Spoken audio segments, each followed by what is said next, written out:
கதா சுபிவிலாஜ். இன்னைக்கு புதன்கிழமை.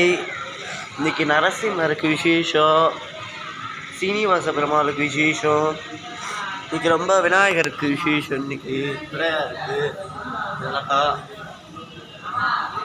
இன்னைக்கு கோபுர கோலம் போட்டிருக்காங்க பாட்டி. கோபுரம் கோலம் இன்னைக்கு கோபுரம். இந்த கோலம் பிடிச்சிருந்துன்னா எல்லாரும் பாருங்க. கோபுரம் கோலம் அவ்வளோ அழகாக கோபுரம் போட்டிருக்காங்க. கீழே இது மேலே கும்பாபிஷேக மேலே ஒரு கோபுரம், கீழே பெரிய கோபுரம், பெரிய கோபுரம், நடுவில் இதுவு, இந்த சைடு வந்து இதுவு, இந்த சைடு இதுவு. இந்த கோபுர கோலம் பிடிச்சிருந்துன்னா லைக் பண்ணுங்கள், ஷேர் பண்ணுங்கள், கமெண்ட் பண்ணுங்கள், சப்ஸ்கிரைப் பண்ணுங்கள். அப்போ தான் நான் போகிற வீடியோ நோட்டிஃபிகேஷனாக அது சேரும். ஓங்களாராயணமாகடாதிபதத்தாடமா. ஓ ஸ்ரீராம ஜெய ராம ஜெய ஜெய ராம, ஸ்ரீராம ஜெய ராம ஜெய ஜெய ராம.